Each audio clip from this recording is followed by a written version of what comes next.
இன்னைக்கு செயல்கள் அப்படிங்கிற அந்த தலைப்பின் கீழே நம்ம படிக்க போறோம்.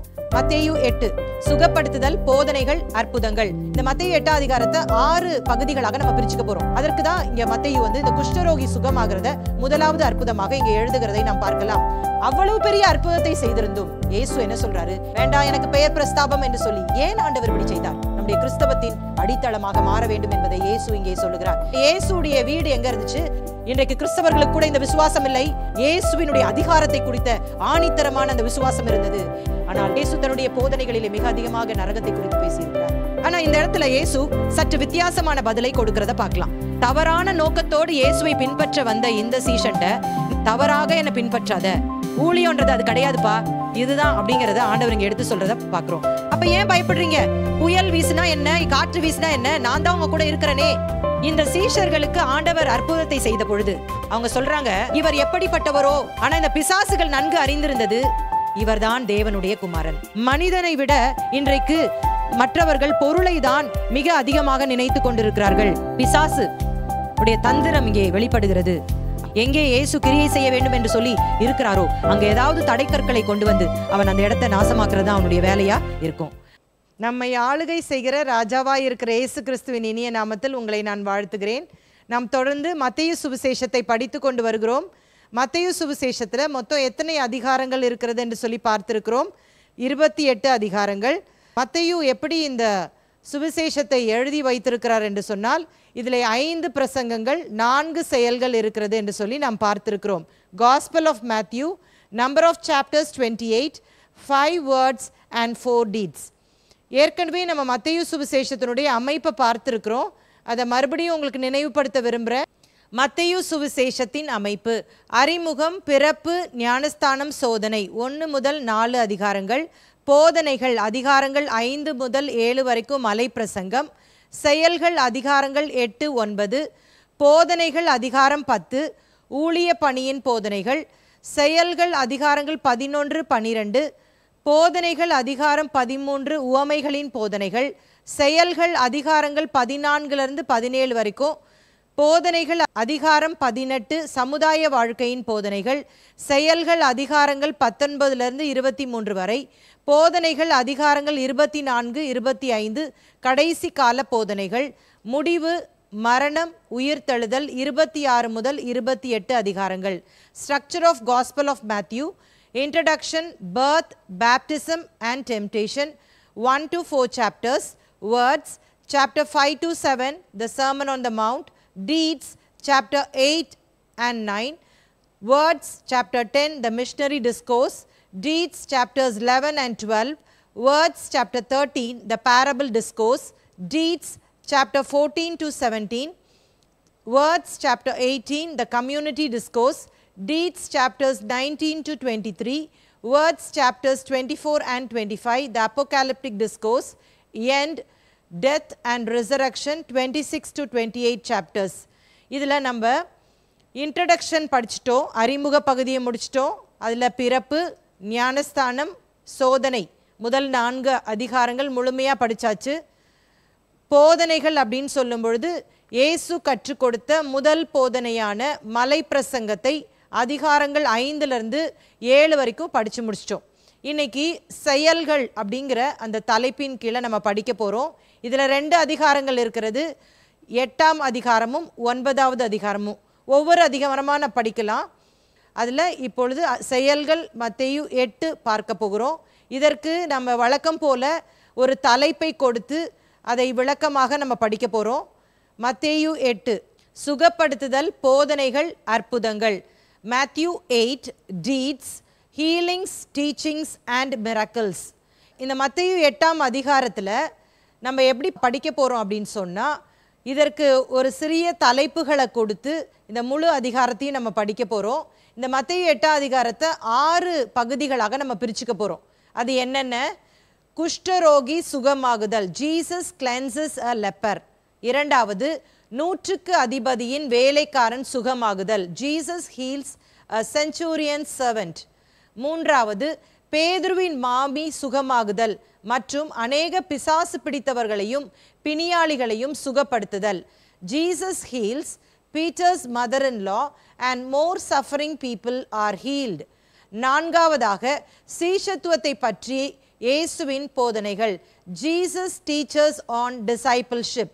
ஐந்தாவதாக இயேசு காற்றையும் கடலையும் அமர்த்தினார், Jesus shows his power over the wind and the waves. ஆறாவதாக இயேசு பிசாசுகளை துரத்தினார், Jesus power over demonic spirits. இப்போ ஒவ்வொன்றா படிக்க போறோம். மத்தேயு 8ஆம் அதிகாரம் 1ஆம் வசனத்தை வாசிக்கிறேன். அவர் மலையிலிருந்து இறங்கின போது திரளான ஜனங்கள் அவருக்கு பின் சென்றார்கள். நம்ம ஏற்கனவே போன பாடங்களிலே மலை பிரசங்கத்தை படித்து நிறைவு செய்தோம். அந்த காரியத்தை தான் மத்தேயு இங்கே சொல்றாரு.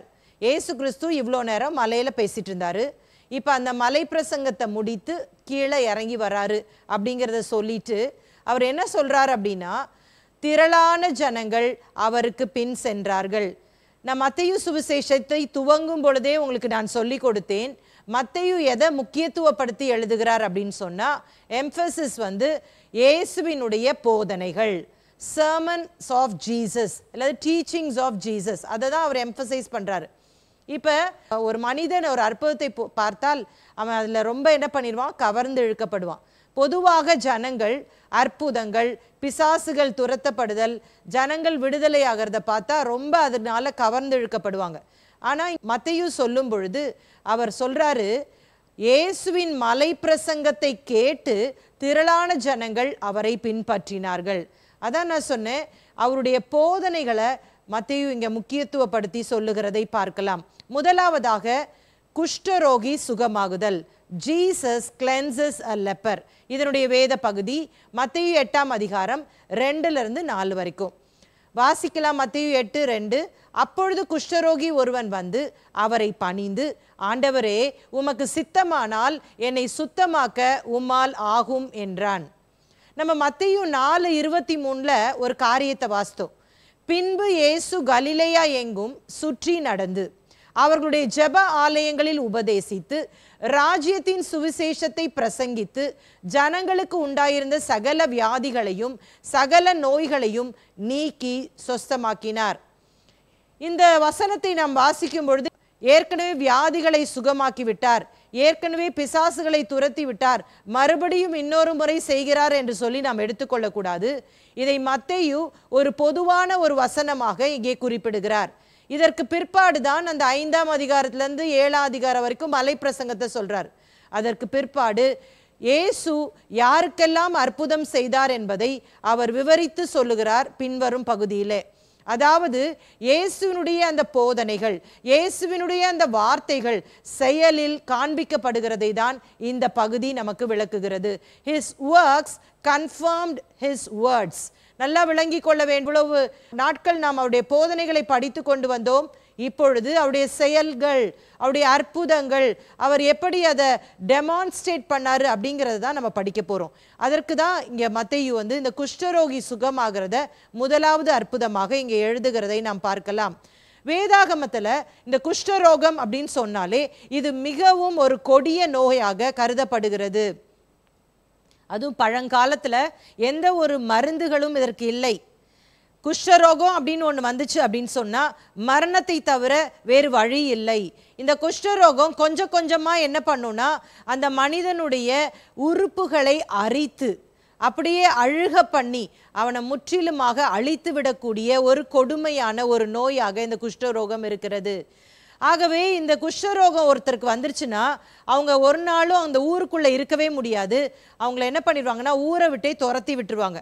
லேவியராகமம் 13, 14 ஆகிய அதிகாரங்களை நான் கற்றுக் கொடுக்கும் பொழுது உங்களுக்கு நான் சொல்லி கொடுத்தேன்.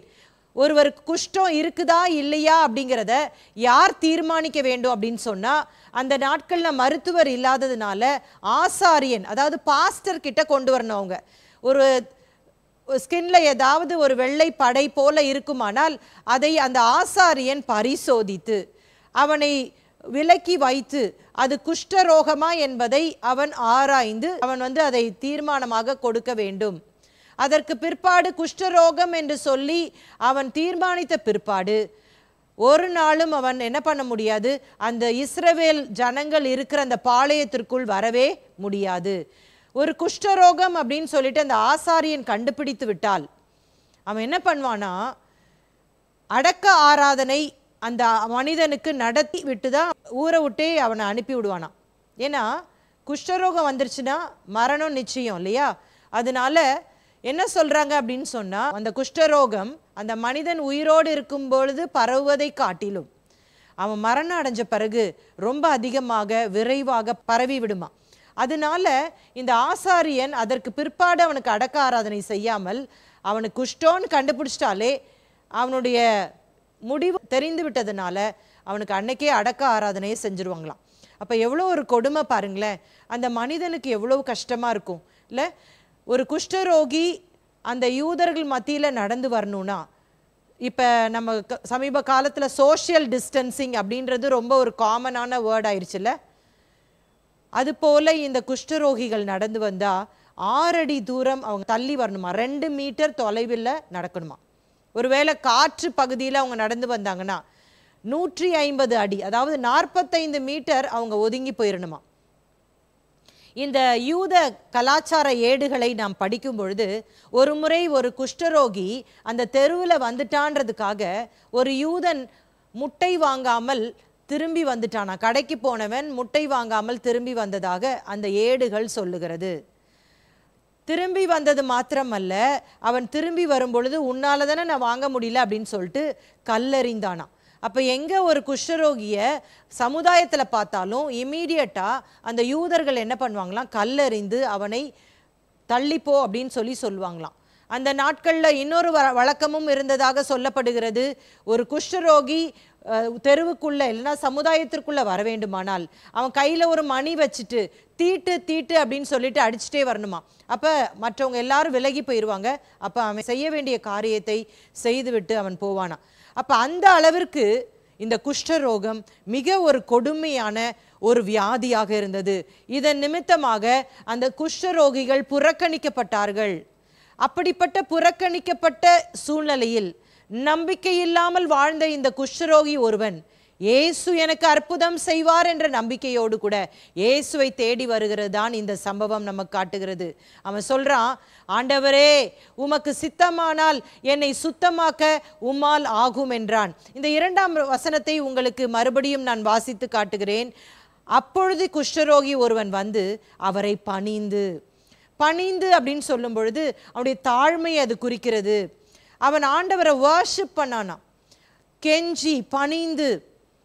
இதே சம்பவத்தை மார்க்கு புத்தகத்திலையும் நாம் வாசிக்கிறோம். மார்க்கு சுவிசேஷம் 1ஆம் அதிகாரம் 40ஆம் வசனத்திலே அந்த குஷ்டரோகி முழங்கால் படியிட்டு என்று சொல்லப்பட்டிருக்கிறது. யார் ஒருவர் முழங்கால் படியிட முடியும்? என்னால் ஒன்றுமே முடியாது, நான் சரணடைகிறேன் என்று சொல்லுகிறவர்கள் மட்டுமே. அப்படி ஒரு நிலையிலே தான் இந்த குஷ்டரோகி வந்து இயேசுவிடம் வருகிறான். அப்போ முதலாவது அவன் என்ன பண்ணுறான்? பணிந்து, begged and worshipped. இது அவனுடைய தாழ்மையை குறிக்கிறது. 2ஆவதாக அந்த வசனத்திலே வாசிக்கிறோம், ஆண்டவரே லார்ட் என்று சொல்லி அழைக்கிறான். இந்த மத்தேயு சுவிசேஷத்தை நான் சொல்லிக் கொடுக்க ஆரம்பித்ததிலிருந்து உங்களை நான் வாழ்த்தும் பொழுது ஒரு காரியத்தை சொல்லுவேன். நம்மை ஆளுகை செய்கிற ராஜாவாய் இருக்கிற இயேசு கிறிஸ்துவின் இனிய நாமத்தில் உங்களை வாழ்த்துகிறேன் என்று சொல்லி, ஆளுகை செய்கிறவர் அப்படின்னு அர்த்தம். ஆண்டவரே அப்படின்னு சொன்னா, லார்ட் அப்படின்னா என்ன அர்த்தம்? ஆளுகை செய்கிறவர். அப்போ இங்க அந்த குஷ்டரோகி அவனுடைய மனதில் என்ன எண்ணம் அப்படின்னு சொன்னா, ஒருவேளை இந்த உலகம் என்னை புறக்கணித்து விட்டது, ஆனால் இந்த ஆண்டவர் தான் என்னை ஆளுகை செய்கிறார். இதுதான் முதல் முறையா லார்ட் அப்படின்ற வார்த்தை வருது புதிய ஏற்பாட்டில். ஆண்டவரே அப்படின்ற வார்த்தை இங்கே தான் வருது. அப்போ ஒரு குஷ்டரோகி தான் அதை முதல்ல பயன்படுத்துறாரு என்பது குறிப்பிடத்தக்கது. அடுத்தது பாருங்களேன், உமக்கு சித்தமானால், காட்ஸ் வில்லுக்காக தன்னை அர்ப்பணிக்கிறான். இன்னைக்கு ஜபங்களிலே இதை அநேகமாய் பார்க்க முடியாது. ஆண்டவரே எனக்கு நிச்சயமா இதை செய்யும், எனக்கு இது தேவை, நீர் கண்டிப்பாக செய்துதான் ஆக வேண்டும், நான் உம்முடைய பிள்ளை என்று கேட்கிற இந்த நாட்களிலே இந்த குஷ்டரோகி அவனுக்கு அவ்வளவு பெரிய வியாதியா இருந்தாலும் இயேசு கிட்ட வந்து சொல்றான், உமக்கு சித்தமானால், உமக்கு சித்தமானா செய்யுங்க, இல்லாட்டா நான் இருக்கிற மாதிரியே இருந்துடுறேன் அப்படின்னு சொல்றான். என்னை சுத்தமாக்க உம்மால் ஆகும். ஏன் இந்த இடத்துல அவன் சுத்தமாக்க அப்படின்னு சொல்லியிருக்கிறானா? ஒரு விளக்கம் என்ன சொல்லலான்னா, அந்த நாட்களிலே இவர்களை தீட்டாக கருதினார்கள். அப்ப இவர்கள் சுத்தமானால்தான் மறுபடியுமாக இவர்கள் சமுதாயத்திற்குள் வாழ முடியும். இன்னொரு ஆவிக்குரிய அர்த்தத்தை எடுத்துக்கொண்டால் வெறும் சுகம் மட்டும் அல்ல, இயேசு பாவத்திலிருந்து இவனை கழுவ வேண்டும் என்பதுதான் இதனுடைய ஆவிக்குரிய ஒரு அர்த்தம். Not only healing but cleansing his soul.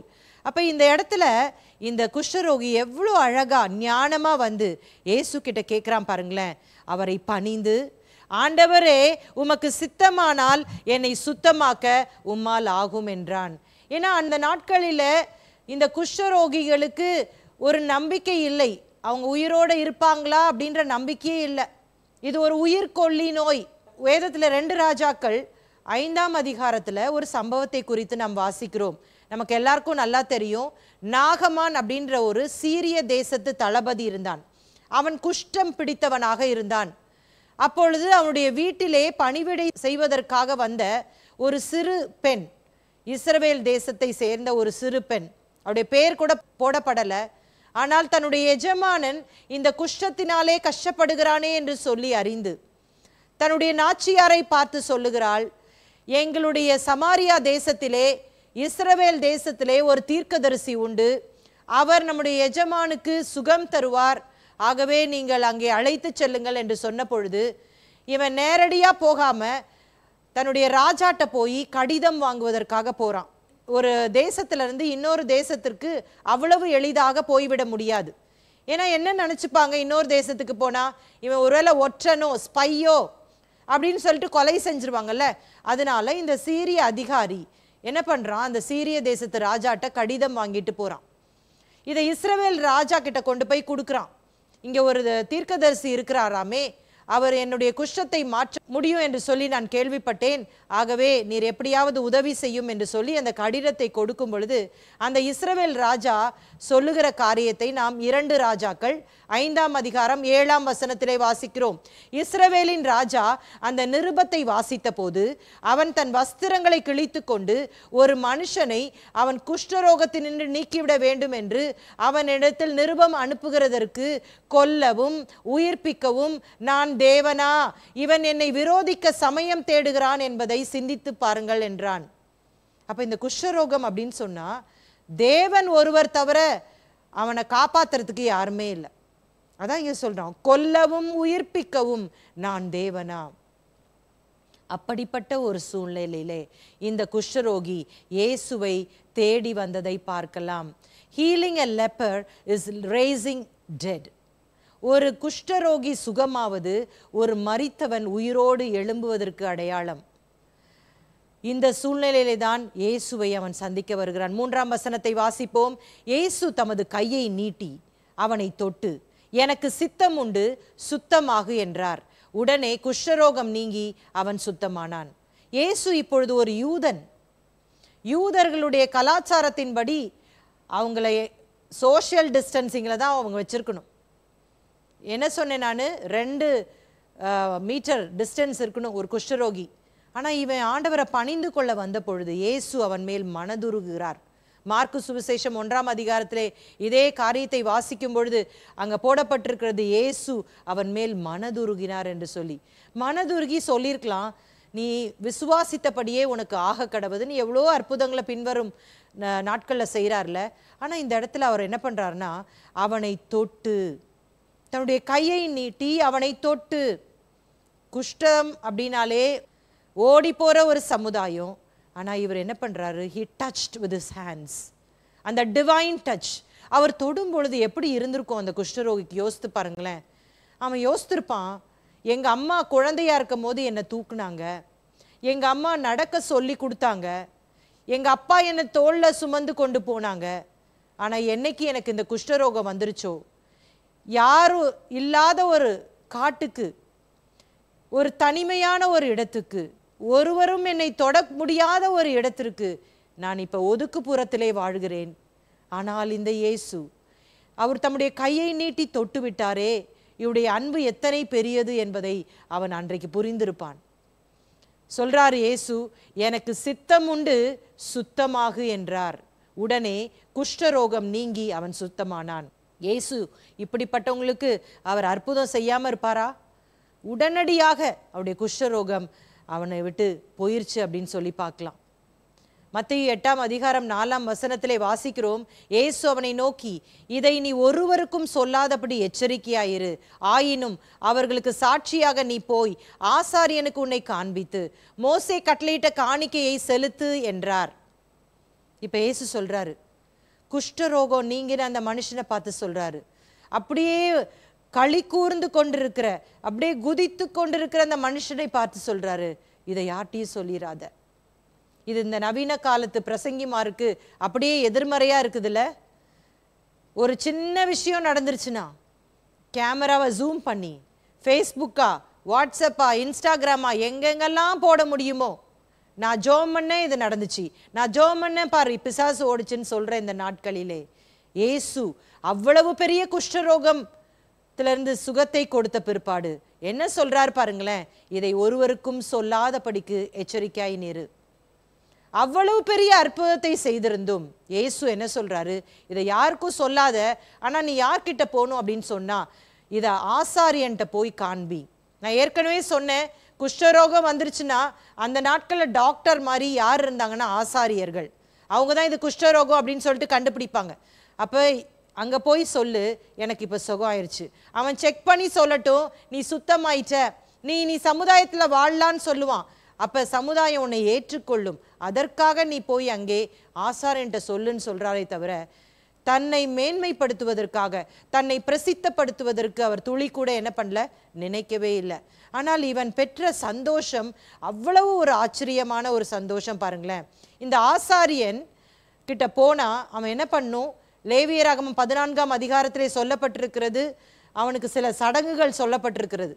இந்த சுத்தமாகிறதற்கு, குஷ்டரோகம் சுத்தம் ஆயிடுச்சுன்னா சில சடங்குகளை இந்த ஆசாரியர்கள் செய்ய வேண்டும். அதை நீ செய். அப்போ நீ சமுதாயத்திலே தலை நிமிர்ந்து வாழலாம். உன்னை விட்டு ஓடினவங்கெல்லாம் உன் பக்கத்தில் வருவாங்க. உனக்கு ஒரு வாழ்க்கை வந்துவிட்டது என்பதற்காக நீ போய் ஆசாரியனுக்கு காண்பி என்று சொல்லுகிறார்.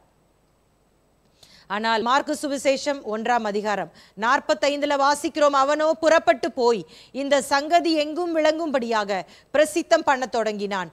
அதனால் அவர் வெளியரங்கமாய் பட்டணத்தில் பிரவேசிக்க கூடாமல் வெளியே வனாந்தரமான இடங்களில் தங்கியிருந்தார். எத்திசையிலும் இருந்து ஜனங்கள் அவரிடத்திற்கு வந்தார்கள். நிறைய கூட்டம் வர ஆரம்பிச்சிருச்சு. எவ்வளோ தூரம் இவர் வேண்டான்னு சொன்னாரோ இவன் அவ்வளோ தூரம் பிரசித்தப்படுத்தின போது இதை யாருமே இது வரைக்கும் கேள்விப்படவே இல்லை. திரளான ஜனக்கூட்டம் அவரை வந்து நெருக்கினது என்று சொல்லி பார்க்கிறோம். அதனால அவர் ஓடி ஒளிஞ்சு வனாந்தரத்துக்கு போயிட்டாராம். எல்லாமே ரொம்ப டிஃப்ரெண்ட்டாக இயேசு செய்கிறார்ல. இந்த நாட்களில் அப்படி ஒரு அற்புதம் நடந்துச்சுன்னா எல்லாரும் இன்டர்வியூ எடுப்பாங்க, வந்து ப்ரெஸ் மீட்லாம் வந்துடும், எப்படி இதை செஞ்சீங்க, என்ன நடந்துச்சு அப்படின்னு விழாவாரியாக கேட்டு இன்டர்வியூ பண்ணுவாங்க. ஆனால் இவர் என்ன பண்ணுறாரு, ஓடி போயிடுறார் வனாந்திரத்துக்கு. வேண்டாம் எனக்கு பெயர் பிரஸ்தாபம் என்று சொல்லி. ஏன் ஆண்டவர் இப்படி செய்தார்? ஆண்டவருக்கு எப்பொழுதுமே ஒருவன் அற்புதத்தை பார்த்து அவரை நம்பணும் அப்படின்னு அவர் விரும்பவில்லை.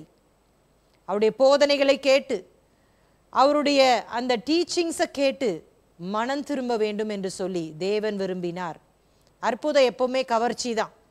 பிசாசு ஓடிச்சுன்னா அது கவர்ச்சி தான். எதிர்பார்த்தது நடந்துனா அது கவர்ச்சி தான். அதை பார்த்து ஒருத்தர் ரட்சிக்கப்பட்டுறக்கூடாது. அதை பார்த்து ரட்சிக்கப்பட்டுட்டாங்கன்னா, ஒரு போராட்டம் பிரச்சனை வந்துருச்சுன்னா அவங்களால அதில் நிற்க முடியாது என்பதை இயேசு அறிந்திருந்தார். இன்றைக்கு கிறிஸ்தவத்திலே நாம் பார்க்கிறோம், என்ன பண்ணுவாங்க ஜனங்கள், எனக்கு இது நடந்துருச்சுன்னா நாங்கள் குடும்பமாக ஞானஸ்தானம் எடுத்துடுறோம், இது எங்களுக்கு நடந்துருச்சுன்னா நாங்கள் குடும்பமாக சர்ச்சுக்கு வந்துடுறோம்னு சொல்லுவாங்க. ஒருவேளை இது ஒரு ஆரம்ப கட்டமாக இருக்கலாம், ஆனால் இதுவே அடித்தளமாக மாறிவிடக்கூடாது. நம்முடைய அடித்தளம் என்னவா இருக்க வேண்டும்? இயேசு நமக்காக ஜீவனையே கொடுத்து அவர் நமக்காக பரிகார பலியானதை நாம் நினைத்து மனம் திரும்பி நம்முடைய பாவத்திற்கான விடுதலையை பெற்று, அந்த மனம் திரும்புதல் தான் நம்முடைய கிறிஸ்தவத்தின் அடித்தளமாக மாற வேண்டும் என்பதை இயேசு இங்கே சொல்லுகிறார். இரண்டாவது காரியத்திற்கு நாம் போயிடலாம். 100க்கு அதிபதியின் வேலைக்காரன் சுகமாகுதல். Jesus heals a centurion servant. இதை 2 இடத்துல நம்ம வாசிக்கலாம். ஒன்று நம்ம இப்போ வாசிக்க போகிற மத்தேயு 8ஆம் அதிகாரம் 5லிருந்து 13 வரைக்கும் பார்க்கலாம். இன்னொன்று லூக்கா சுவிசேஷம் 7ஆம் அதிகாரம் 1ஆம் வசனத்திலிருந்து 10ஆம் வசனம் வரைக்கும் வாசிக்கலாம். மத்தேயு 8, 5, 6. இயேசு கப்பர்நகூமில் பிரவேசித்த போது 100க்கு அதிபதி ஒருவன் அவரிடத்தில் வந்து, ஆண்டவரே, என் வேலைக்காரன் வீட்டிலே திமிர்வாதமாய் கிடந்து கொடிய வேதனைப்படுகிறான் என்று அவரை வேண்டிக் கொண்டான். இப்ப இயேசுடைய வீடு எங்க இருந்துச்சு? கப்பர்நகூம்ல இருந்தது. டவுன் ஆஃப் ஜீசஸ், இயேசுவின் நகரம் என்று சொல்லி இந்த கப்பர்நகூம் அழைக்கப்பட்டது. அந்த இடத்திற்கு இயேசு வராரு. அப்ப 100க்கு அதிபதி அப்படின்னு சொன்னா இவன் யாரு? 100 பேருக்கு அதிபதி. இவன் ஒரு அரசாங்க வேலை செய்தவன். ரோம அரசாங்கத்தில் ரோம போர் சேவகனாக 100 பேருக்கு தலைவனாக இருந்தவன். இவனுடைய வேலைக்காரன் இப்பொழுது திமிர்வாதமாய் மரண அவஸ்தையோடு கூட இருக்கிறான். பொதுவாக இந்த இராணுவத்திலே இல்லாவிட்டால் இந்த ரோம போர் சேவகத்தில் வேலை பார்க்கிற வேலைக்காரர்களுக்கு ஏதாவது ஒரு வியாதி வந்துவிட்டால் அவர்களை கொல்லுவதற்கும் ரோம சட்டம் அனுமதி கொடுத்திருந்தது. ஏனென்று சொன்னால் இந்த வேலைக்காரரால் இனி பிரயோஜனம் இல்லை, வியாதிப்பட்டு மரண அவஸ்தையில் இருக்கிறான். இவனுக்கு பிரயோஜனம் இல்லாததால் இவனை கொல்லுவதற்கும் இவனுக்கு அதிகாரம் இருந்திருந்தும் இந்த 100க்கு அதிபதி சற்று வித்தியாசமானவன். அவனுக்காக இயேசுவினிடத்தில் வரவில்லை, இந்த வேலைக்காரன் பிழைக்க வேண்டும் என்பதற்காக இயேசுவை கேள்விப்பட்டவுடன் அவரை தேடி வருகிறதை நாம் பார்க்கலாம். இந்த மத்தேயு எழுதும் பொழுது இவனே வந்து இந்த காரியத்தை இயேசுவினிடத்தில் அறிவிக்கிறதாக நாம் வாசிக்கிறோம். ஆனால் லூக்கா சுவிசேஷம் 7ஆம் அதிகாரத்தை வாசிக்கும் பொழுது லூக்கா ஒரு அதிகாரம் முழுசுமே இந்த 100க்கு அதிபதிக்குன்னு ஒதுக்கிட்டார். முழு அதிகாரமே இந்த 100க்கு அதிபதியின் சம்பவம் தான் இருக்குது. இதுல பாத்தீங்கன்னா 100க்கு அதிபதி என்ன பண்றாரு? இவர் ஒரு பெரிய அதிகாரி. யூத தலைவர்களை இயேசு கிட்ட அனுப்புறாரு. இந்த மாதிரி என்னுடைய வேலைக்காரனுக்கு இயேசு வந்து ஜெபிக்க வேண்டும் என்று சொல்லி. இயேசு என்ன பண்றாரு? இதை கேள்விப்பட்ட உடனே இயேசு வந்துட்டார். இப்ப பக்கத்துல அவனுடைய சிநேகிதரை இயேசுவிடத்துல அனுப்பி அவன் சொல்றான், அவர் என்னுடைய வீட்டிற்கு வருவதற்கு நான் பாத்திரன் அல்ல, அவர் அந்த இடத்துல இருந்தே ஒரு வார்த்தை சொல்லட்டும், அப்பொழுது என்னுடைய வேலைக்காரன் சொஸ்தமாவான் என்று சொல்லி அவன் சொல்றத பார்க்கிறோம். இந்த 100க்கு அதிபதி அவ்வளவு தாழ்மை நிறைந்தவன். அந்த அதிகாரிகள் வந்து இயேசு கிட்ட வந்து மிகவும் வேண்டிக் கொண்டார்களாம், நீங்க எப்படியாச்சும் ஆண்டவரே இவனுக்கு அற்புதம் செஞ்சுதான் ஆகணும், ஏன்னா இவன் ரொம்ப ஒரு கணத்திற்குரியவன். 100க்கு அதிபதி அப்படின்னு சொல்லிட்டு புதிய ஏற்பாட்டில் மட்டும் 7 முறை வருகிறது. எல்லா இடத்துலையும் 100க்கு அதிபதி கணத்துக்குரியவர்களாக பார்க்கப்படுகிறார்கள். இந்த 100க்கு அதிபதியை குறித்து விசேஷமாக லூக்கா சுவிசேஷத்திலே வாசிக்கும் பொழுது லூக்கா 7:5 வாசிக்கிறோம், அவன் நம்முடைய ஜனத்தை நேசிக்கிறான், நமக்கு ஒரு ஜெப ஆலயத்தையும் கட்டினான் என்றார்கள். முன்னொரு பாடத்திலே உங்களுக்கு நான் சொல்லிக் கொடுத்தேன், ஒருவேளை இந்த 100க்கு அதிபதி தான் இந்த கப்பர்நகூமிலிருந்து அந்த ஜெப ஆலயத்தை கட்டி கொடுத்திருக்கலாம் என்று சொல்லி அப்படி வேத பண்டிதர்கள் சொல்லுகிறார்கள் என்று சொல்லி உங்களுக்கு நான் சொன்னேன். அப்ப இந்த ஜனத்தை இவன் நேசிக்கிறான். ரோமர்கள் யூதர்களை வெறுத்தார்கள், அவர்களை சில வேலைகளை செய்வதற்கு கட்டாயப்படுத்தினார்கள். இதனால் யூதர்களுக்கு ரோமர்களை பிடிக்காது. ஆனால் இந்த 100க்கு அதிபதிக்கு இந்த இஸ்ரவேலின் தேவன் மேலே பற்று இருந்திருக்கிறது. அதனால யூதர்களை அவன் நேசித்திருக்கிறான். அதனால என்ன பண்ணியிருக்கிறான்னா அவங்களுக்கு ஒரு ஜெப ஆலயத்தையே கட்டி கொடுத்திருக்கிறான். அதை தான் யூத தலைவர்கள் வந்து இயேசுவினிடத்தில் சொல்லுகிறதை பார்க்கலாம். மத்தேயு 8ஆம் அதிகாரம் 7லிருந்து 9 வரைக்கும் வாசிக்கும் பொழுது இயேசுவின் ஆவிக்குரிய அதிகாரத்தை புரிந்து கொண்டவன் இந்த 100க்கு அதிபதி என்று சொல்லி நம்ம வாசிக்கிறோம். இப்போ ஒவ்வொரு வசனங்களா வாசிக்கிறதுக்கு நேரம் இல்லை, நான் 9வது வசனத்தை வாசிக்கிறேன். நான் அதிகாரத்துக்கு கீழ்ப்பட்டவனாய் இருந்தும் எனக்கு கீழ்ப்பட்டிருக்கிற சேவகரும் உண்டு. நான் ஒருவனை போவென்றால் போகிறான், மற்றொருவனை வாவென்றால் வருகிறான், என் வேலைக்காரனை இதை செய் என்றால் செய்கிறான் என்றான்.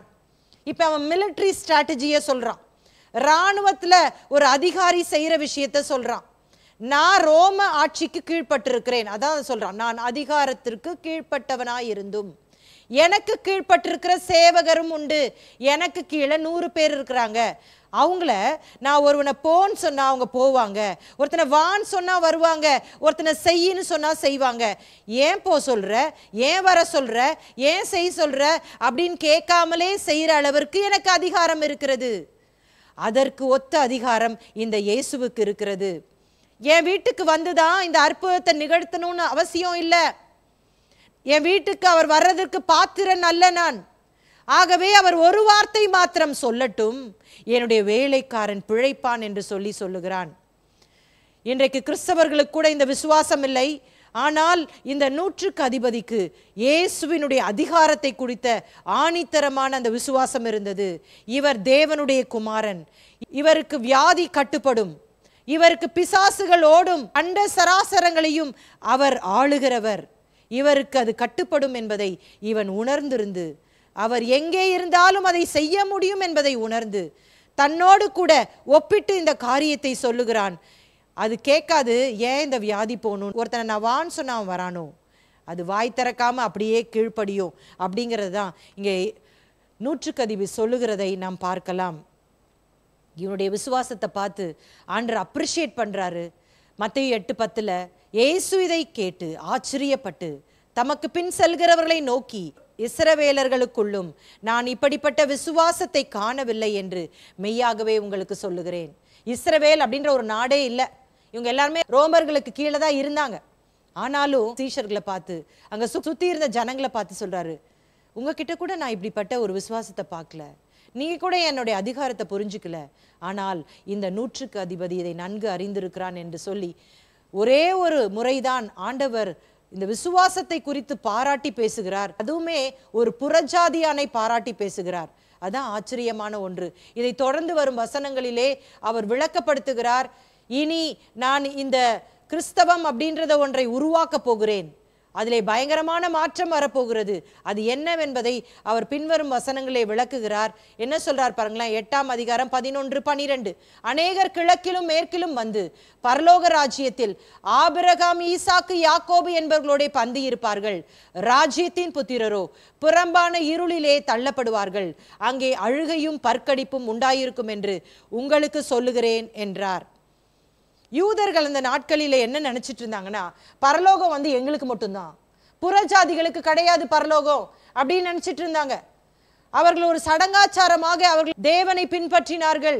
நாங்கள் தான் தெரிந்து கொள்ளப்பட்டவர்கள் என்று பெருமையோடு வாழ்ந்தார்கள். நாங்கள் ஆபிரகாமின் பிள்ளைகள் என்று சொல்லி நினைத்தார்கள். ஆனால் அவர்களிடத்துல சொல்றாரு, புறஜாதியாய் இருக்கிறவர்களும் பரலோக ராஜ்யத்திற்கு வரப்போகிறார்கள். சொல்றார் ஆண்டவர், கிழக்கிலும் மேற்கிலும் வந்து பரலோக ராஜ்யத்திலே இந்த யூதர்களோடு கூட அவர்களும் பந்தி இருக்க போகிறார்கள். ஆனால் ராஜ்யத்தின் புத்திரரோ அப்படின்னு சொல்லும் பொழுது விசுவாசிக்காத கூட்டமோ புறம்பான இருளிலே தள்ளப்படுவார்கள். இயேசு நரகத்தை குறித்து இங்கே பேசுகிறார். இயேசு நரகத்தை குறித்து பேசுவதற்கு அவர் கொஞ்சம் கூட பயப்படல. நிறைய பேர் சொல்லுவாங்க, அன்பான இயேசு எப்படி இந்த மனிதனை நரகத்திற்கு தள்ள முடியும் என்று சொல்லி. ஆனால் இயேசு தன்னுடைய போதனைகளிலே மிக அதிகமாக நரகத்தை குறித்து பேசியிருக்கிறார். இங்க என்ன சொல்றாரு பாருங்களேன், பரலோகம் என்பது உட்கார்ந்து இளைப்பாறுகிற இடம், பந்தி இருப்பார்கள்னு படிச்சோம்ல. அடுத்தது பாருங்க, பரலோகம் என்பது எல்லோரும் ஐக்கியமாக இருக்கக்கூடிய இடம். யூதர்கள் புறஜாதிகள் பிரிவினை வராது, அங்க எல்லாருமே வருவாங்க. ஆபிரகாம், ஈசாக்கு, யாக்கோபு கூட இந்த உலகத்திலிருந்து எல்லாரும் வந்து சேர்வாங்க. பரலோகம் என்பது திரளான மக்கள் இருக்கக்கூடிய இடம், நிறைய ஜனங்கள் வரப்போறாங்க. பரலோகம் என்பது இந்த உலகத்தில் உள்ள எல்லா ஜனங்களும் வந்து சேரக்கூடிய ஒரு இடம் என்பதை ஆண்டவர் இந்த வசனங்கள் மூலமாக நமக்கு விளக்கி சொல்லுகிறதை நாம் பார்க்கலாம். அடுத்த வசனத்துக்கு போயிடலாம். மத்தேயு சுவிசேஷம் 8ஆம் அதிகாரம் 13ஆம் வசனம். பின்பு இயேசு 100க்கு அதிபதியை நோக்கி, நீ போகலாம், நீ விசுவாசித்தபடியே உனக்கு ஆக கடவது என்றார். அந்த நாளிலே அவன் வேலைக்காரன் சொஸ்தமானான். பாத்தீங்களா எவ்வளவு ஆச்சரியமாக ஆண்டவர் அற்புதத்தை செய்கிறார்.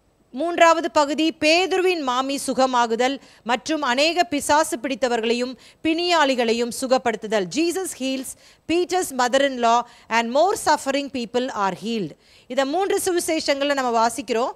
இப்பொழுது வாசிக்கப்படுகிறதான அந்த மத்தேயு 8ஆம் அதிகாரம் 14 17 வரைக்கும் இந்த சம்பவத்தை வாசிக்கிறோம். மார்க்கு சுவிசேஷம் 1வது அதிகாரம் 29 31 வரைக்கும் வாசிக்கிறோம்.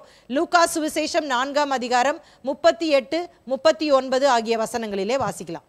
இப்ப இயேசு என்ன பண்றாரு, பேதுருவுடைய வீட்டுக்கு போறார்.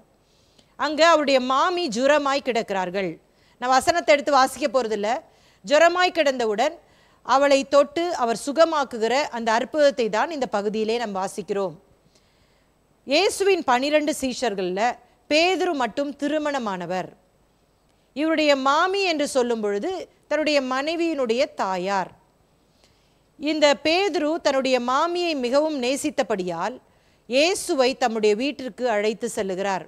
இயேசு அடிக்கடி இந்த வீட்டுக்கு போகிறத நம்ம பார்க்கலாம் பின்வரும் பகுதியில்.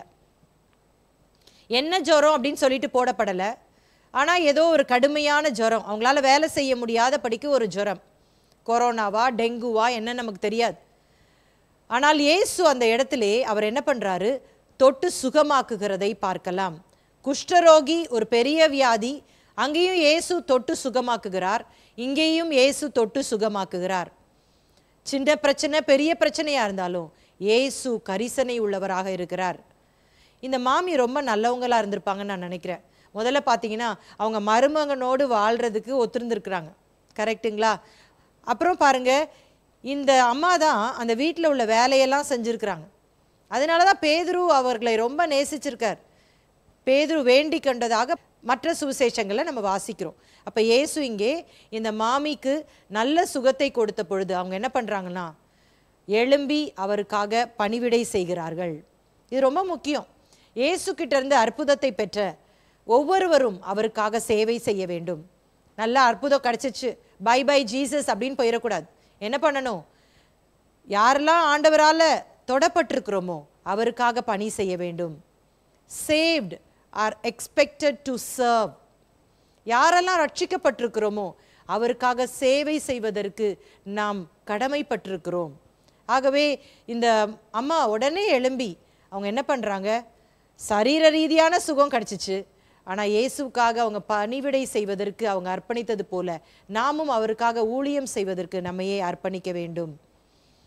அடுத்த வசனத்துக்கு போயிடலாம். மத்தேயு 8ஆம் அதிகாரம் 16ஆம் வசனம். அஸ்தமான போது பிசாசு பிடித்திருந்த அநேகரை அவரிடத்தில் கொண்டு வந்தார்கள். அவர் அந்த ஆவிகளை தமது வார்த்தையினாலே துரத்தி பிணியாளிகள் எல்லாரையும் சொஸ்தமாக்கினார். சிலரை தொட்டு சுகமாக்கினார், சிலரை எங்கே நிற்கிறாங்களோ அங்கேருந்து சுகமாக்குகிறார், சிலரை தம்முடைய வார்த்தையினால் அப்படியே சுகமாக்குறான்னு போட்டிருக்கு. வந்த எல்லாரும் என்ன பண்ணுறாங்க, சொஸ்தமாக்கப்படுகிறார்கள். இயேசுவின் இடத்துல அநேகரை கொண்டு வந்தாங்களாம். இங்கே தனிப்பட்ட ரீதியாக மத்தேயு குறிப்பிட்டு எதையும் சொல்லலை. அவர் எழுதுறதுக்கு அவருக்கு நேரமே இருந்திருக்காது, ஏன்னா அவ்வளோ அற்புதங்களை இயேசு செய்திருப்பார். மத்தேயு எப்படி எழுதுறாருன்னா, அநேக பிணியாளிகள் வந்தாங்க, அநேக பிசாசு பிடித்தவர்கள் வந்தாங்க. ஜோசிபஸ் அப்படின்ற வரலாற்று ஆசிரியர் சொல்கிறாரு, இந்த யூதேயா இந்த பகுதியில் ஏராளமான பிசாசு பிடித்தவர்கள் இருந்தாங்களாம், ஏராளமான இந்த கட்டுகளோடு வாழ்ந்தவர்கள் இருந்தாங்களாம். ஏன் அப்படின்னு சொன்னால், இவங்க தேவனை நம்பாமல் ஜோசியத்தை, மாயாஜாலம் என்று சொல்கிற பிளாக் மேஜிக் போன்ற காரியங்களை நம்பி தேவனை விட்டு தூரமாக போனதுனால அவர்களை சாத்தானுக்கு ஆண்டவர் ஒப்பு கொடுத்து சாத்தான் அவர்களை கட்டி வச்சுருந்தானா. அதனால தான் இவ்வளோ பிசாசு, இவ்வளோ வியாதி இந்த பகுதியில் நம்ம பார்க்கலாம். அப்போ ஆண்டவர் எல்லாவற்றையும் சுகமாக்குகிறதை பார்க்கலாம். 17ஆம் வசனம், அவர் தாமே நம்முடைய பலவீனங்களை ஏற்றுக்கொண்டு நம்முடைய நோய்களை சுமந்தார் என்று ஏசாயா தீர்க்கதரிசினால் உரைக்கப்பட்டது நிறைவேறும்படி இப்படி நடந்தது. ஏசாயா 53 தான் இங்கே மத்தேயு சொல்கிறத நம்ம பார்க்கலாம். இந்த நாட்களிலே எல்லாருக்கும் ஆண்டவர் சுகம் கொடுக்கலையே அப்படின்னு சொல்லிட்டு நீங்கள் யோசிக்கலாம். ஆண்டுடைய சித்தத்தின்படி, நம்ம அதை மறந்துடக்கூடாது, சித்தத்தின்படி அவர் சரீரத்தை சுகப்படுத்துவார். குஷ்டரோகி கேட்டது போல உமக்கு சித்தமானால் அப்படின்றது தான் இங்கே ஆண்டவர் நமக்கு சொல்லி கொடுக்குற ஒரு விஷயம். எப்பொழுது நிரந்தரமான ஒரு டிவைன் ஹீலிங், பரிபூர்ணமான ஒரு சுகம் எப்போ கிடைக்கும்னா உயிர்த்தெழுதலின் போது என்று சொல்லி வேதம் நமக்கு தெளிவாக சொல்லுகிறதை பார்க்கலாம். நம்ம அடுத்த பகுதிக்கு போகிறோம். சீஷத்துவத்தை பற்றி இயேசுவின் போதனைகள், ஜீசஸ் டீச்சர்ஸ் ஆன் டிசைபிள்ஷிப். இதனுடைய வேத பகுதி மத்தேயு 8:18 22 வரைக்கும். 18ஆம் வசனத்தை வாசிக்கிறேன். பின்பு திரளான ஜனங்கள் தம்மை சூழ்ந்திருக்கிறதை இயேசு கண்டு அக்கறைக்கு போக கட்டளையிட்டார். அப்பொழுது வேதபாரகன் ஒருவன் வந்து, போதகரே, நீர் எங்கே போனாலும் உம்மை பின்பற்றி வருவேன் என்றான். அதற்கு இயேசு, நரிகளுக்கு குழிகளும் ஆகாயத்து பறவைகளுக்கு கூடுகளும் உண்டு, மனுஷகுமாரனுக்கோ தலை சாய்க்க இடமில்லை என்றார். மத்தேயு இந்த பகுதியில் இந்த சீஷத்துவத்தை பற்றி சொல்லும் பொழுது 2 பேரை இங்கே சொல்கிறார். இப்போ நம்ம வாசித்த வேதபாரகன், பின்வரும் வசனங்களிலே வரப்போகிற சீஷன் அப்படின்னு சொல்லி சொல்கிறார். இப்போ இந்த வேதபாரகன் இயேசு கிட்ட என்ன சொல்கிறாரு, நீர் எங்கே போனாலும் உம்மை நான் பின்பற்றி வருவேன். இது ஒரு நல்ல விஷயம் தானே. நம்மளுடைய பதில் என்னவா இருக்கும்? யாராவது இப்படி சொன்னா, ரொம்ப சூப்பர், இதுக்கு தான் இவ்வளோ நாள் பிரயாசப்பட்டேன், இந்த வார்த்தைக்காக தான் எதிர்பார்த்துருந்தேன், பரவாயில்லையே, என்னை பின்பற்றி வா அப்படின்னு தான் சொல்லுவோம், நம்ம எதிர்பார்ப்போம். ஆனால் இந்த இடத்துல இயேசு சற்று வித்தியாசமான பதிலை கொடுக்கிறத பார்க்கலாம். ஏன் அப்படி கொடுக்குறாரு அப்படின்னு சொன்னால், ஒருவர் கர்த்தரை பின்பற்றினால் அவனுடைய நோக்கம் என்னவா இருக்கும் அப்படின்றது ரொம்ப முக்கியம் அப்படிங்கிறதா இந்த பகுதியில் இயேசு விளக்குகிறத பார்க்கலாம். இப்போ இந்த வேத பாரங்கன் ஒருவேளை நம்ம பார்க்கும் பொழுது அவன் இயேசுவை பின்பற்றி வர்ற மாதிரி தான் தெரியுது. ஆனால் இயேசுவுக்கு அவனுடைய உள்நோக்கம் தெரிந்திருந்தது. ஏன் அப்படி இயேசு சொல்கிறார் அப்படின்னா, இதற்கு முந்தைய வசனங்களை நாம் தியானித்து கொண்டிருந்தோம். முதலாவது ஒரு குஷ்டரோகியை ஆண்டவர் என்ன பண்ணுறாரு? சுத்தமாக்குகிறார், சுகமாக்குகிறார். நான் சொன்னேன், குஷ்டரோகம் என்பது ஒரு உயிர்கொல்லி நோய். குஷ்டரோகம் சுகமாகுவது என்பது ரேசிங் எ டெட், ஒரு மரித்தவனை உயிரோடு எழுப்புவதற்கு ஒரு அடையாளம் என்று சொல்லி சொன்னேன். நான் இதுவரைக்கும் இத்தனை ஆண்டுகளாக இந்த கிறிஸ்தவ உலகத்திலே ஒரு குஷ்டரோகி சுகமானதை நான் பார்த்ததே இல்லை. மேபி ஆண்டவர் சுகமாக்கி இருக்கலாம். நான் சிறு பிள்ளையாக இருக்கும் பொழுதே நாங்கள் மெரினா பீச்சுக்கு பக்கத்தில் தான் எங்கள் வீடு இருந்துச்சு. அந்த சீரணி அரங்கத்தில் பெரிய பெரிய ஹீலிங் க்ரூசைட்ஸ் நடக்கும், சுகமளிக்கும் அந்த கூட்டங்கள். எது நடந்தாலும் எங்கள் அப்பா அம்மா என்ன பண்ணுவாங்கன்னா, அந்த நாட்களில் அந்த கூட்டங்களுக்கு அழைத்து கொண்டு போவார்கள். மிக அருகாமையிலேயே கால்கள் முடமானவர்கள் அப்படியே அந்த கால் வளர்ந்து நடக்க தொடங்குவார்கள். செவிடானவங்களுக்கு காது கேட்கும், பார்வை இல்லாதவர்களுக்கு அப்படியே கண்ணு திறக்கிறத நான் பார்த்துருக்குறேன். கை ஒரு கை சின்னது ஒரு கை பெருசாக இருக்கவங்களுக்கு அப்படியே வளர்ந்து வரதை நான் பார்த்துருக்குறேன். ஆனால் ஒரு நாள் கூட நான் இந்த குஷ்டரோகம் தீர்ந்ததை பார்த்ததே இல்லை. வேதத்தில் சொல்லப்பட்டது போலவே இது ஒரு கஷ்டமான ஒரு காரியம்தான். அது இயேசு மட்டுமே செய்ய முடியும் என்பதை நான் விசுவாசிக்கிறேன். இதை இந்த வேத பாரகன் பார்க்குறான். அதுக்கு அடுத்து நூற்றுக்கு அதிபதி அவர் சொல்கிறாரு, இயேசுவே, நீர் என்னுடைய வீட்டிற்கு நான் வர பாத்திரன் அல்ல. ஆகவே நீர் ஒரு வார்த்தை மாத்திரம் சொல்லும், இருக்கிற இடத்துல இருந்தே சொன்னால் போதும், என் வேலைக்காரன் பிழைப்பான்னு சொன்னவொன்னே இயேசுவும் அது சொல்கிறாரு. அப்பவுமே அவன் சுகம் அடைஞ்சிடறான். இவனுக்கு ரொம்ப அட்ராக்டிவாக இருக்குது. இயேசுவோட ஊழியங்கள் ரொம்ப கவர்ந்து இழுக்கிறது இவனுக்கு. அடுத்தது பாருங்க, அந்த பேதுருவின் மாமியின் ஜுரம் உடனடியாக தீர்ந்து விடுகிறது. இதெல்லாம் பார்த்த உடனே பேசாமல் இயேசுவோடைய இந்த டீமில் சேர்ந்துடலாம். இவரோடதுல சேர்ந்துட்டோன்னா ரொம்ப சீக்கிரமாக நம்ம ஃபேமஸ் ஆயிடலாம். இப்போ இயேசு 12 சீஷர்களை தேர்ந்தெடுத்திருக்கிறாரு. இவங்களில் பேதுரு, அந்திரேயா, யோவான், யாக்கோபு, மேக்சிமம் யார்? மீன் பிடிச்சிட்டு இருந்தவங்க. இவங்களுக்கு படிப்பறிவு இல்லை. அப்போ நம்ம யார்? வேத பாரகன், நம்ம நியாயப்பிரமாணத்தை எழுதுறவன். அப்போ நம்ம இதில் ஜாயின் பண்ணோம் அப்படின்னு சொன்னால் இயேசு கண்டிப்பாக இந்த 12 பேருக்கும் நம்மளை தான் லீடராக போடுவார். இயேசு கொஞ்ச நாள் இருப்பார், அப்புறம் பரமேறி போயிடுவார். வைஸ் பிரசிடென்ட் போஸ்ட்லேருந்து எனக்கு பிரசிடென்ட் போஸ்ட்டே கிடச்சிரும் அப்படின்னு நினச்சிக்கிட்டு தான் இவன் என்ன சொல்கிறான், நீர் எங்கே போனாலும் உம்மை பின்பற்றி வருவேன். இதெல்லாம் போடலையே அப்படின்னு நீங்கள் சொல்லக்கூடாது. இயேசு இங்கே டிஸ்கரேஜ் பண்ணுற மாதிரி இந்த அடுத்த வசனத்தை அவர் சொல்லுகிறத பார்க்கலாம். என்ன சொல்கிறாரு? நரிகளுக்கு கூட குழிகள் இருக்கும், ஆகாயத்து பறவைகளுக்கு கூட கூடுகள் இருக்கும், ஆனால் மனுஷகுமாரனுக்கோ தலை சாய்க்க இடமில்லை. ஏ வேத பாரகனே, உனக்கு பார்க்க இது ரொம்ப கவர்ச்சியாக இருக்கலாம், ஆனால் ஊழியம் அது கிடையாது. இந்த ஊழியத்தினால நீ ஃபேமஸ் ஆகலான்னு பார்க்குற, இந்த ஊழியத்தினால நான் பெரிய பணக்காரன் ஆகலான்னு பார்க்குற, இந்த ஊழியத்தினால உன் பின்னாடி திரளான ஜனங்கள் பின்பற்றி வருவாங்கன்னு நீ பார்க்குற. ஆனால் என்னுடைய வாழ்க்கை எப்படி இருக்குது தெரியுமா? நான் தேவகுமாரனாக இருந்தேன், ஆனால் இப்பொழுது மனுஷகுமாரனாக இருக்கிறேன். எனக்கு படுக்கிறது கூட சரியான இடம் கிடையாது. பேதுரு வீட்டுக்கு போனேன்னா அங்கே தூங்குவேன், மார்த்தாள் மரியாள் வீட்டுக்கு போனால் அங்கே எனக்கு தூங்க இடம் கிடைக்கும், அவர்கள் ஆகாரம் கொடுத்தால் நான் அங்கே புசிப்பேன். என் கையில் பணமே கிடையாது, பணப்பைய கூட எனக்கு உள்ள ஒரு சீசன் தான் வச்சிட்ருக்கிறான். எனக்கு ஒன்றுமே இந்த உலகத்தில் இல்லை, எல்லாமே நான் என் பிதாவை நம்பி தான் இருக்கிறேன், நான் ஒரு எளிமையான வாழ்க்கையை வாழ்கிறேன் அப்படிங்கிறது தான் இயேசு இந்த இடத்துல சொல்கிறத பார்க்கலாம். இந்த இடத்துல தவறான நோக்கத்தோடு இயேசுவை பின்பற்ற வந்த இந்த சீசன்ட்ட நீ என்னை பின்பற்றாதன்னு சொல்லலை, தவறாக என்னை பின்பற்றாத, ஊழியன்றது அது கிடையாதுப்பா, இதுதான் அப்படிங்கிறத ஆண்டவர் இங்கே எடுத்து சொல்கிறத பார்க்குறோம். மத்தேயு 8ஆம் அதிகாரம் 21, 22 அவருடைய சீஷர்களில் வேறொருவன் அவரை நோக்கி, ஆண்டவரே, முன்பு நான் போய் என் தகப்பனை அடக்கம் பண்ண எனக்கு உத்தரவு கொடுக்க வேண்டும் என்றான். அதற்கு இயேசு, மரித்தோர் தங்கள் மரித்தோரை அடக்கம் பண்ணட்டும், நீ என்னை பின்பற்றி வா என்றார். இப்போ இது ஒரு சீஷன் அப்படின்னு சொல்லும் பொழுது நிச்சயமாக அந்த 12 சீஷர்களில் ஒருத்தன் கிடையாது. ஏதோ இவன் மலை பிரசங்கத்தை கேட்டு ஆண்டவரால் கவரப்பட்டு அவர் பின்னாடியே வந்திருக்கலாம், இல்லாட்டா இயேசுவினுடைய அற்புதங்களை பார்த்து வந்திருக்கலாம். எதுவாக இருந்தாலும் இயேசு ஏதோ வகையில் ஒரு ஸ்பெஷல் அப்படின்னு சொல்லிட்டு வரணும்னு நினைக்கிறான். ஆனால் ஒரு தயக்கம், அவன் குடும்ப காரியங்களெல்லாம் அவனால் விட முடியல. அதை தான் இங்கே இயேசு சொல்கிறார். நம்ம யூத அந்த கலாச்சாரத்தை படிக்கும் பொழுது தகப்பனை அடக்கம் பண்ணுவது என்பது என்னவென்று சொன்னால், தகப்பன் ஏதோ இப்போ மரித்து விட்டார், அவருக்கு போய் வேகமாக குழியை நோண்டி அடக்க ஆராதனை செய்கிறேன் அல்ல. என்றைக்கு தகப்பன் மரிக்க போகிறாரோ அன்றைக்கு என்னுடைய கடமையை நான் முடித்துவிட்டு அதற்கு பிற்பாடு உம்மை பின்பற்றி வருகிறேன் என்பதுதான் இங்கே இந்த சீஷன் சொல்லுகிற காரியம். அப்போ அவனை பார்த்து ஆண்டவர் சொல்கிறாரு, நீ சாக்கு போக்கு சொல்லாதே, ஊழியம் செய்வதற்கு குடும்பம் ஒரு தடை அல்ல, எந்த காரியமும் தடையல்ல, இப்பொழுதே நீ என்னை பின்பற்றி வா என்று தான் இங்கே ஆண்டவர் சொல்லுகிறார்.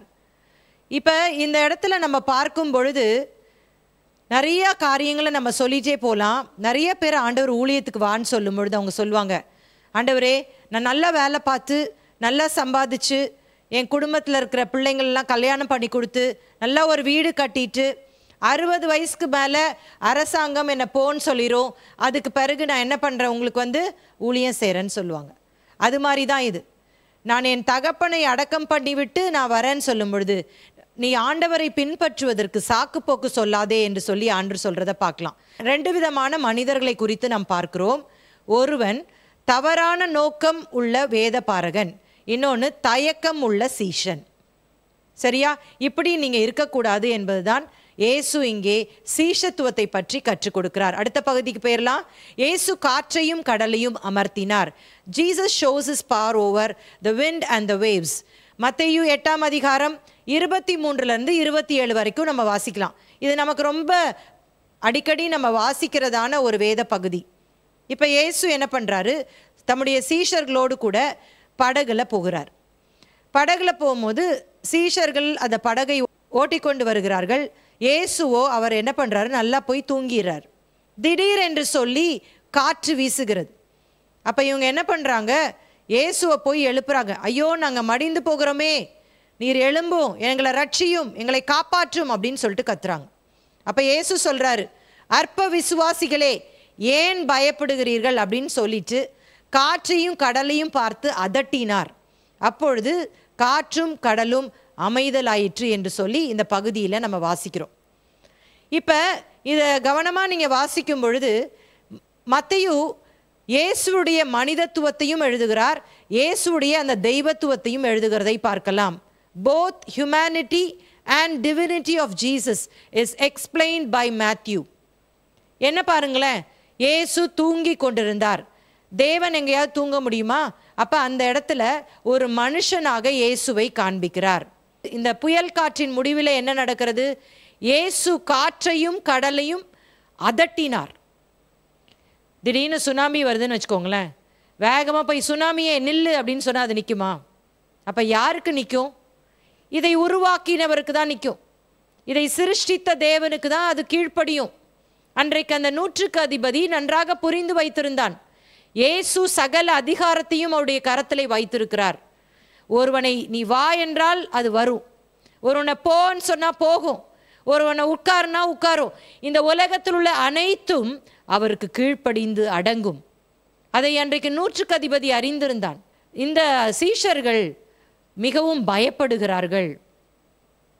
இயேசு ஏதோ அவர் கோவத்தில், யாராவது தூக்கத்தில் இருந்து யாராவது எழுப்புனா நமக்கெல்லாம் கோவம் வரும்ல, எப்பா என்னை ஏன் தூங்கவே விட மாட்டேங்கிறீங்க, இப்போ தான் தூங்கலான்னு பார்த்தேன், நிம்மதியாக இருக்க விட மாட்டீங்க போல இருக்கு, அற்புதம்லாம் செஞ்சு டயர்டாக இருக்குது, கொஞ்ச நேரம் நீங்கள் ஓட்டுவீங்க, படகுல தூங்கலான்னு பார்த்தா இப்படி தொந்தரவு பண்ணுறீங்களேன்னு கத்தல. அவர் என்ன சொல்கிறாருன்னா, அற்ப விசுவாசிகளே, இவ்வளோ அற்புதம் பண்ணேனே, அப்போ கூட உங்களுக்கு நம்பிக்கை வரலையா? குஷ்டரோகத்தை சுகமாக்குனேன், 100க்கு அதிபதியுடைய வேலைக்காரனுக்கு சுகம் கொடுத்தேன், பேதுருவின் மாமிக்கு சுகம் கொடுத்தேன், எத்தனையோ பிணியாளிகளுக்கு சுகம் கொடுத்த பார்த்தீங்கல்ல, அப்போ ஏன் பயப்படுறீங்க? புயல் வீசுனா என்ன, காற்று வீசுனா என்ன, நான் தான் உங்க கூட இருக்கிறேனே. இயேசு இந்த புயல்லையும் தூங்கிட்டு இருந்தார். எப்படி? இயேசுக்கு தெரியும் என்னை பிதா தான் அழைச்சாரு.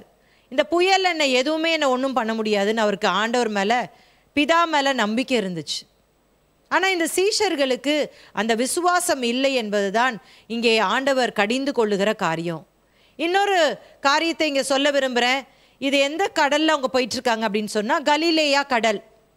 கலிலேயா கடல் என்று சொல்லி வேதாகமத்தில் சொல்லப்பட்டிருந்தாலும் இது ஒரு ஏரி, இது ஒரு பெரிய ஏரியா இருக்கிறனால இதை கடல் என்று சொல்லி அழைத்தார்கள்.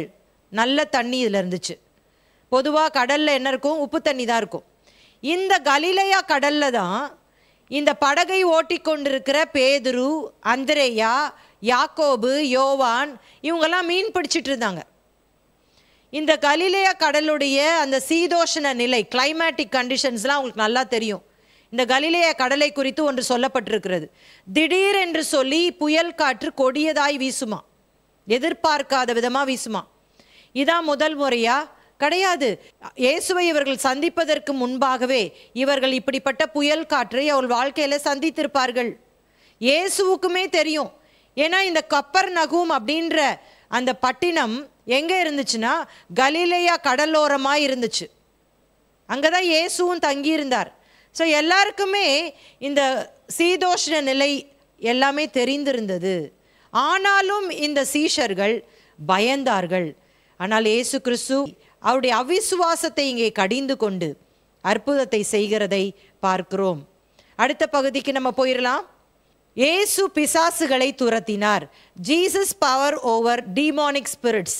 மத்தேயு 8ஆம் அதிகாரம் 28 34 வரைக்கும். இந்த பகுதியில் என்ன வாசிக்கிறோம் அப்படின்னு சொன்னால், இயேசு அவர் நடந்து போய் கொண்டிருக்கும் பொழுது 2 பிசாசு பிடித்தவர்கள் அவருக்கு எதிராக வருகிறார்கள். அப்போ எதிராக வரும்பொழுது அவர்கள் மிகவும் கொடியவர்களாக இருக்கிறபடியால் அந்த வழியில் யாருமே போக முடியாதான். இவங்க பிசாசுனால கட்டப்பட்டு கல்லறையில் தான் இருப்பாங்களாம். அந்த டைமில் இயேசுவை இவங்க மீட் பண்ணுறாங்க. ஒருவேளை இவங்க இயேசுன்னு முதல்ல தெரியாமல் வெளியே வந்திருப்பாங்க. ஏதோ ஆள் நடமாட்டம் வருது, அவங்கள பயமுறுத்தி இந்த இடத்த விட்டு அனுப்பிடலான்னு நினச்சி வந்தாங்களோ என்னமோ. ஆனால் அங்கே பார்த்தா யார் வரா? இயேசு வரார். வாசிக்கலாம் 29ஆம் வசனம். அவர்கள் அவரை நோக்கி, இயேசுவே, தேவனுடைய குமாரனே, எங்களுக்கும் உமக்கும் என்ன? காலம் வரும் முன்னே எங்களை வேதனைப்படுத்த இங்கே வந்தீரோ என்று கூப்பிட்டார்கள்.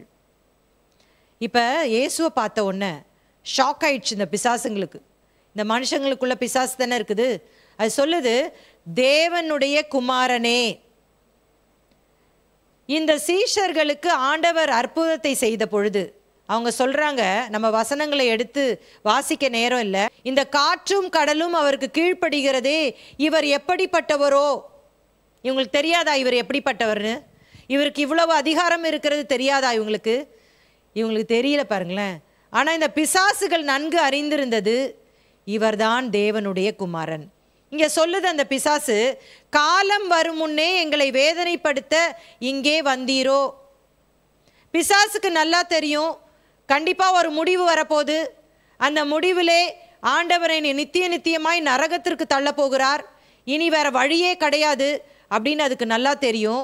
அதனால இயேசுவை பார்த்து கேட்குது, கொஞ்சம் தொந்தரவு பண்ணாமல் இருங்களேன், காலம் வரதுக்கு முன்னாடி ஏன் எங்களை கஷ்டப்படுத்துறீங்க, நாங்கள் கொஞ்சம் ஃப்ரீயாக இந்த உலகத்தில் சுற்றிக்கிறோமே அப்படின்னு பிசாசு சொல்கிறத நம்ம பார்க்கலாம். பிசாசுக்கு தெரியும் அதுக்கு கொஞ்ச காலம்தான் இருக்குது அப்படின்னு சொல்லிட்டு அது தன்னுடைய காலத்தை அது பிரயோஜனப்படுத்துகிறது. வெளிப்படுத்தின விசேஷம் 12ஆம் அதிகாரம் 12ஆம் வசனத்திலே வாசிக்கிறோம், பிசாசானவனுக்கு கொஞ்ச காலம்தான் இருக்கிறது என்று சொல்லி அவன் மிகுந்த கோபம் கொண்டு இந்த உலகத்திலே அவன் காரியங்களை செய்கிறான் என்று சொல்லி பார்க்கிறோம். பிசாசுக்கு அவனுடைய நேரம் தெரிந்து விட்டது. ஆகவே அவன் மிக விரைவாக அவனுடைய நேரத்தை அவன் பிரயோஜனப்படுத்தி கொண்டிருக்கிறான் என்பதை தான் இங்கே நம்ம பார்க்கிறோம். மத்தேயு சுவிசேஷம் 8ஆம் அதிகாரம் 30, 31 ஆகிய வசனங்களை வாசிக்கும் பொழுது, அவர்களுக்கு கொஞ்ச தூரத்திலே அநேக பன்றிகள் கூட்டமாக மேய்ந்து கொண்டிருந்தன. அப்பொழுது பிசாசுகள், நீர் எங்களை துரத்துவீரானால் நாங்கள் அந்த பன்றி கூட்டத்தில் போகும்படி உத்தரவு கொடும் என்று அவரை வேண்டிக் கொண்டன. இப்போ அங்கே பிசாசு ஒரு வேண்டுதல் வைக்கிறது. இயேசுகிட்ட சொல்லுது, எங்களை துரத்துறீங்கன்னா ஒரு சின்ன உதவி, இந்த பன்றி கூட்டத்தில் எங்களை துரத்திடுங்க அப்படின்னு சொல்லுது. உடனே இயேசுவும் அந்த பிசாசை கேட்டு என்ன பண்ணுறாருன்னா பன்றி கூட்டத்துக்குள்ளே அனுப்பிடுறார். பின்வரும் வசனங்களை வாசிக்கிறோம். இந்த பன்றிகள் என்ன பண்ணுதுன்னா எல்லாம் போய் அந்த கடலுக்குள்ள விழுந்து எல்லாம் செத்து போயிருது. இதை கேள்விப்பட்ட அந்த ஊர் மக்கள், அந்த பன்றியை வளர்க்கிறவர்கள் வந்த உடனே அவங்களுக்கு ரொம்ப ஷாக் ஆயிருது. எப்போவுமே பிசாசு என்ன பண்ணுவான் தெரியுமா? இந்த மனிதர்களை எப்படி கல்லறையில் அவன் கட்டி வைத்திருந்தானோ அதே போல அவன் எப்பொழுதுமே அழிக்கக்கூடியவன், ஒன்றை திருடக்கூடியவன். அதனால தான் யோவான் சுவிசேஷத்திலே நாம் வாசிக்கிறோம், திருடன் கொல்லவும் அழிக்கவுமே வருகிறானே அன்றி வேறொன்றுக்கும் வரான். இப்போ பிசாசுடைய தந்திரம் என்ன? அழிவை கொண்டு வருகிறது. அதனால் இந்த பன்றிக்குள்ள அந்த பிசாசுகள் போன உடனே அது வேணும்னே அந்த பன்றிகள்லாம் கொண்டு போய் எங்கே தள்ளிருச்சு? அந்த கடலில் தள்ளி விட்டுருச்சு. உடனே அது எல்லாமே செத்து போயிடுச்சு. இப்போ ஒருவேளை நீங்கள் கேட்கலாம், ஆண்டவர் ஏன் இப்படி ஒரு நஷ்டத்தை உண்டு பண்ணுறாரு அப்படின்னு சொல்லிட்டு நீங்கள் கேட்கலாம். இங்கே ஒன்றை அவர் சுட்டி காட்ட விரும்புகிறார். மனிதனை விட இன்றைக்கு மற்றவர்கள் பொருளை தான் மிக அதிகமாக நினைத்து கொண்டிருக்கிறார்கள். மனிதர்களுக்கு வேல்யூவே இல்லை. பணம், பொருள், அந்தஸ்து, இதுக்கு தான் வேல்யூ பண்ணுறாங்கல்ல. அப்போ அன்றைக்கு ஆண்டவர் கற்றுக் கொடுக்கிறார், ஒரு மனிதன் விடுதலையாவது தான் முக்கியமே தவிர பொருட்கள் நாசமாவது முக்கியம் அல்ல அப்படிங்கிறதுக்கு தான் ஆண்டவர் அப்படி செய்கிறார். மனுஷர்கள் பாருங்கன்னா, இந்த 2 மனிதர்கள் விடுதலையானதை அந்த ஊர் ஜனம் அப்ரிஷியேட் பண்ணல, ஆச்சரியப்படலை. ஆனால் அவங்களுடைய சொத்து போயிருச்சே, அவங்களுடைய பன்றிகள்லாம் இறந்து போயிருச்சே அப்படின்னு சொல்லிட்டு அந்த ஊரை விட்டே ஆண்டவரை போக சொல்லி துரிதப்படுத்துகிறதை பார்க்கலாம். அப்போ இந்த இடத்துல நம்ம ஒரு முக்கியமான ஒரு காரியத்தை ஆண்டவர் நமக்கு கற்றுக் கொடுக்கிறார். பிசாசு உடைய தந்திரம் இங்கே வெளிப்படுகிறது. அவன் அழிக்கிறவன் மட்டுமல்ல, இயேசு எங்கே போகிறாரோ அவருக்கு எதிராக செயல்படுகிறவன். இப்போ அந்த இடத்துல இயேசுவால் இருக்க முடியல பாருங்களேன். இது நிமித்தம் இயேசு அங்கே நிராகரிக்கப்படுகிறார். அப்போ இதுதான் இன்றைக்கும் பிசாசுடைய தந்திரம். எங்கே இயேசு கிரியை செய்ய வேண்டும் என்று சொல்லி இருக்கிறாரோ அங்கே ஏதாவது தடைக்கற்களை கொண்டு வந்து அவன் அந்த இடத்த நாசமாக்குறது தான் அவனுடைய வேலையாக இருக்கும். அப்போ இன்றைக்கு நம்ம இந்த மத்தேயு 8ஆம் அதிகாரம் முழுமையாக படிச்சிட்டோம். ஒவ்வொரு காரியங்களையும் தெளிவாய் நான் உங்களுக்கு கற்றுக் கொடுத்துருக்கிறேன். நீங்கள் மறுபடியும் இந்த வேத பகுதியை எடுத்து நீங்கள் பார்க்கணும். ஏன்னா நம்ம நிறைய வசனங்கள் வாசிக்கலை, நேரம் அதிகமாக இராதபடியினால்.